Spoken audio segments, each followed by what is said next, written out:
2nd Airborne, providing runway security, the Army 10th Mountain Division, standing guard around the airport, and the 24th Marine Expeditionary Unit, assisting the civilian departure.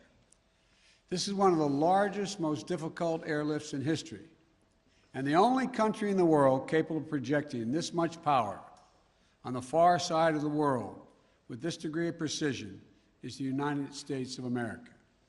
We've already evacuated more than 18,000 people since July and approximately 13,000 since our military airlift began on August the 14th. Thousands more have been evacuated on private charter flights facilitated by the U.S. government. These numbers include American citizens and permanent residents, as well as their families. It includes SIV applicants and their families, those Afghans who have worked alongside us, served alongside of us, gone into combat with us, and provided invaluable assistance to us, such as translators and interpreters. The United States stands by its commitment that we've made to these people, and it includes other vulnerable Afghans, such as women leaders and journalists. In fact, working in close coordination with the management of the New York Times, the Washington Post, and the Wall Street Journal, we have successfully evacuated all 204 of their employees in Afghanistan on U.S. military aircraft earlier this week. We've established the flow of flights, and we've increased the number of people we're moving out of the country. We paused flights in Kabul a few hours this morning to make sure we could process the arriving evacuees at the transit points. But our commander in Kabul has already given the order for outbound flights to resume. Even with the pause, we've moved out 5,700 evacuees yesterday, and we're working on a variety to verify that number of the Americans who are still in country as we work on this, because don't have the exact number of people who are Americans who are there, and those who may have come home to the United States. We want to get a strong number as to exactly how many people are there, how many American citizens, and where they are. Just yesterday, among the many Americans we evacuated, there were 169 Americans who we got over the wall into the airport using military assets. We're also facilitating flights for our allies and our partners, and working in close operational coordination with NATO on this evacuation. For example, we provided overwatch for the French convoy bringing hundreds of their people from the French embassy to the airport. These operations are going to continue over the coming days before we complete our drawdown. We're going to do everything that we can to provide safe evacuation for our Afghan allies, partners, and Afghans who might be targeted because of their association with the United States. But let me be clear. Any American who wants to come home, we will get you home. But make no mistake, this evacuation mission is dangerous. It involves risks to our armed forces, and it's being conducted under difficult circumstances. I cannot promise what the final outcome will be, or what it will be, that it will be without risk of loss. But as Commander-in-Chief, I can assure you that I will mobilize every resource necessary. And as an American, I offer my gratitude to the brave men and women of the U.S. Armed Forces who are carrying out this mission. They're incredible. As we continue to work the logistics of evacuation, we're in constant contact with the Taliban, working to ensure civilians have safe passage to the airport. We are particularly focused on our engagements on making sure every American who wants to leave can get to the airport. Where we have been seeing challenges with Americans, for Americans, we have thus far been able to resolve them. We've made clear to the Taliban that any attack on our forces or disruption of our operations at the airport will be met with swift and forceful response. We're also keeping a close watch on any potential terrorist threat at or around the airport, including from the ISIS affiliates in Afghanistan who were released from prison when the prisons were emptied. And because they are, by the way, and make everybody understand that the ISIS in Afghanistan have been the sworn enemy of the Taliban. I've said all along we're going to retain a laser focus on our counterterrorism mission, working in close coordination with our allies and our partners, and all those who have an interest in ensuring stability in the region. Secretary Blinken, who's with me today, met this morning with our NATO allies in consultation about the way forward, so that Afghanistan cannot be used in the future as a terrorist base to attack the United States or our allies. For 20 years, Afghanistan has been a joint effort with our NATO allies. We went in together, and we're leaving together. And now we're working together to bring our people and our Afghan partners to safety. In the past few days, I've also spoken directly with the British Prime Minister, Mr. Johnson, Chancellor Merkel of Germany, and President Macron of France. We all agreed that we should convene, and we will convene, the G7 meeting next week, a group of the world's leading democracies, so that together we can coordinate our mutual approach, our united approach on Afghanistan and moving forward. We are united with our closest partners to execute the mission at hand. We've also discussed the need to work with the international community to provide humanitarian assistance, such as food aid and medical care for refugees who have crossed into neighboring countries to escape the Taliban, and to bring international pressure on the Taliban with respect to the treatment of Afghan people overall, but including Afghan, particularly women and girls. The past week has been heartbreaking. We've seen gut-wrenching images of panicked people acting out of sheer desperation. You know, it's completely understandable. They're frightened, they're sad, uncertain what happens next. I don't think any one of us can see these pictures and not feel that pain on a human level. Now we have a mission to complete in Afghanistan. It's an incredibly difficult and dangerous operation for our military. We have almost 6,000 of America's finest fighting men and women at the Kabul airport. And we're putting their lives on the line, and they're doing it in a dangerous place to save other Americans, our Afghan allies, and citizens of our allies who went in with us. You know, I talk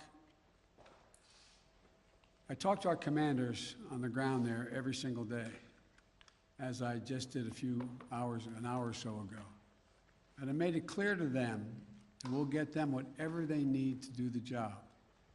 They're performing to the highest standard under extraordinarily difficult and dynamic circumstances. Our NATO allies are strongly standing with us, their troops keeping sentry alongside ours in Kabul, as is the case whenever I deploy our troops into harm's way. I take that responsibility seriously. I carry that burden every day, just as I did when I was vice president and my son was deployed to Iraq for a year. There'll be plenty of time to criticize and second guess when this operation is over. But now, I'm focused on getting this job done. I would ask every American to join me in praying for the women and men risking their lives on the ground in the service of our nation. As events evolve over the coming days, my team and I will continue to share the information and update the American people on exactly where things are. We'll use every resource necessary to carry out the mission at hand and bring to safety American citizens and our Afghan allies. This is our focus now. And when this is finished, we will complete our military withdrawal and finally bring to an end 20 years of American military action in Afghanistan.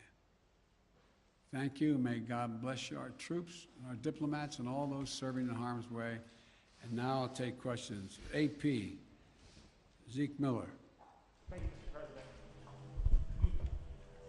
You vowed that your election would usher in an era where the world can count on America to live up to its promises. You promised to leave Afghanistan, but you also promised not to help to bring out those who helped America in its war effort. We've seen these heart-wrenching images at the Kabul airport of people trying to get there, say nothing of the people who can't get to that airport. You made the commitment to get American troops out, to get American citizens out. Will you make the same commitment to those who assisted in the American war effort over the last 20 years, number one?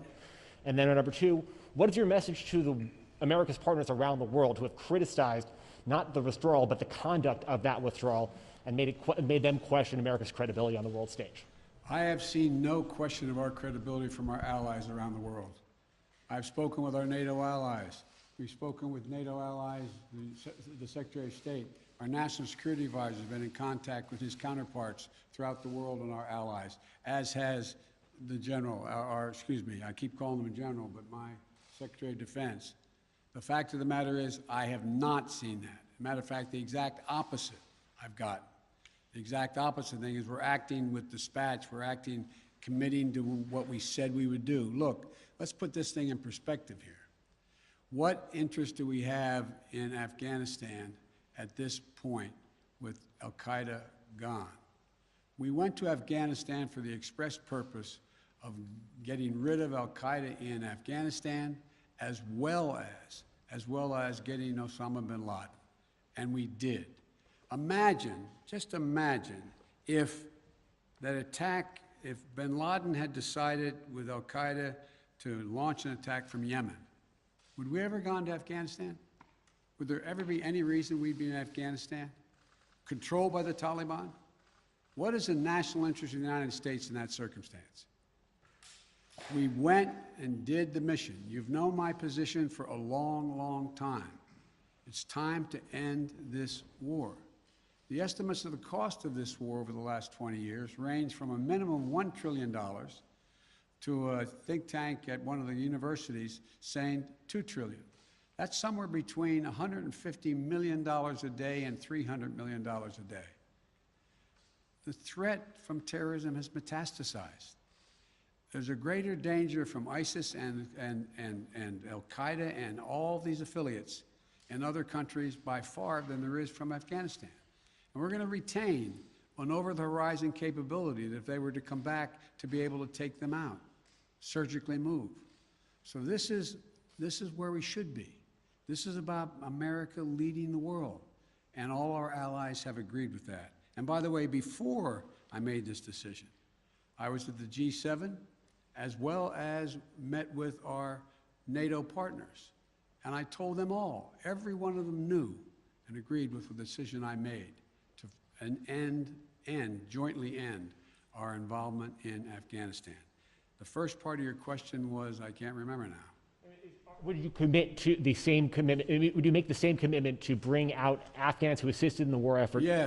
Yes, we're making the same commitment. There's no one more important than bringing American citizens out. I acknowledge that. But they're equally important almost is all those SIVs we call them, who in fact helped us. They were translators. They went into battle with us. They were part of the operation. As well as we're also trying to get out as many NGOs, non-government organizations, women's organizations, et cetera.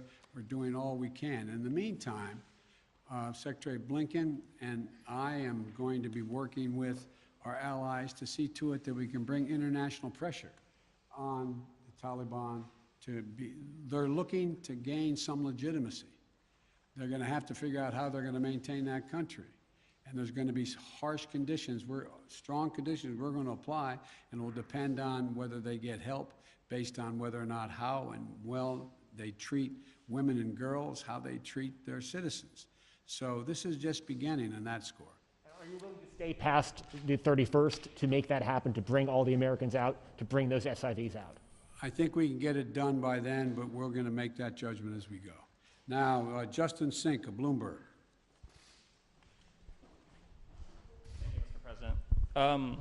You just said that you would keep a laser focus on counterterrorism efforts and that you don't see as great of a threat of terrorism from Afghanistan as other parts of the world. But if you and your administration so badly misassessed how quickly the Taliban would sweep through Afghanistan, and we no longer have an embassy there from which to run intelligence operations, how can you at all be confident of your assessment of the risk of terrorism and the ability of the U.S. to conduct over-the-horizon missions to keep it in check? Can you tell Americans that they're safe and will remain safe from terror attacks in Afghanistan? I think you're comparing apples and oranges. One question was whether or not the Afghan forces we trained up would stay and fight in their own civil war they had going on. No one, I shouldn't say no one, the consensus was that it was highly unlikely that in 11 days they'd collapse and fall and the leader of Afghanistan would flee the country. That's a very different question than whether or not there is the ability to observe whether or not large groups of terrorists begin to accumulate in a particular area in Afghanistan to plot against the United States of America.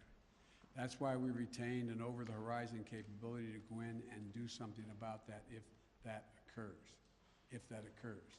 But in the meantime, we know what's happened around the world.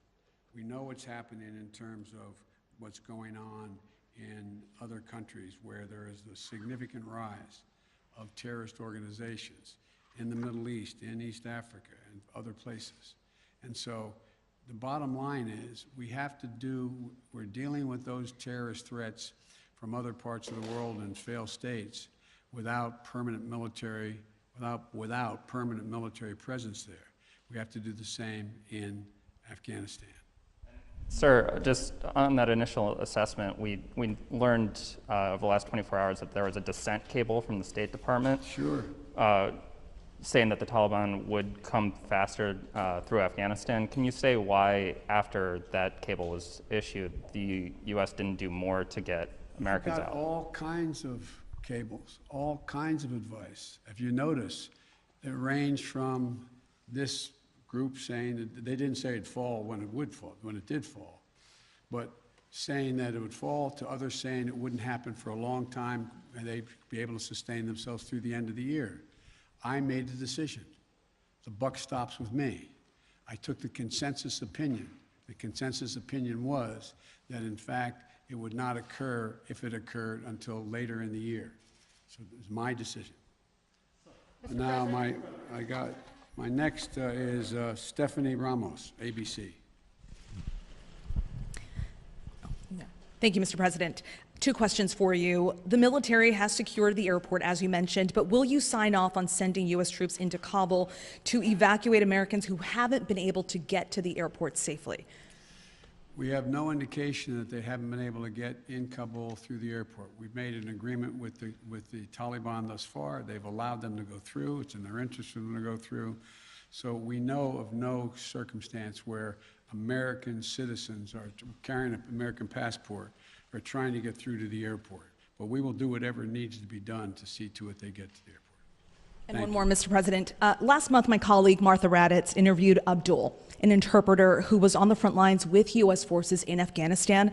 Overnight, we received a photo of Taliban militants coming to the door of his home, literally hunting him down. Thankfully, he was able to escape, but he is obviously still in mortal danger. What would be your message to Abdul, his wife, and his 3 young daughters? We want you to be able to get to the airport. Contact us. We'll see whatever we can do to get you there. We've got to get you out. We are committed to deal with you, your wife, and your child to get all 3 of you out of Afghanistan. That's the commitment. Thank you, sir. Meredith Lee of PBS NewsHour. You mentioned just now using every resource available for evacuations. Why haven't you ordered the military to expand the security perimeter around the Kabul airport? Do you have any plans to do so, given that will likely require more U.S. troops? And are you considering rescue operations to recover Americans and Afghan allies stuck behind Taliban checkpoints? The answer is yes to the last question. We're considering every opportunity and every means by which we could get folks to the airport.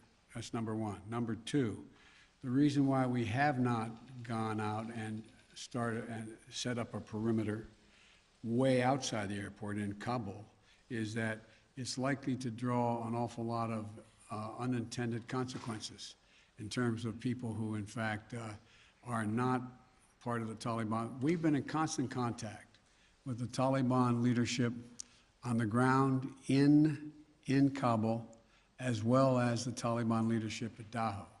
And we've been coordinating what we were doing. That's why we were able, for example, how we got all of our embassy personnel out, how we got everyone out of the embassy safely.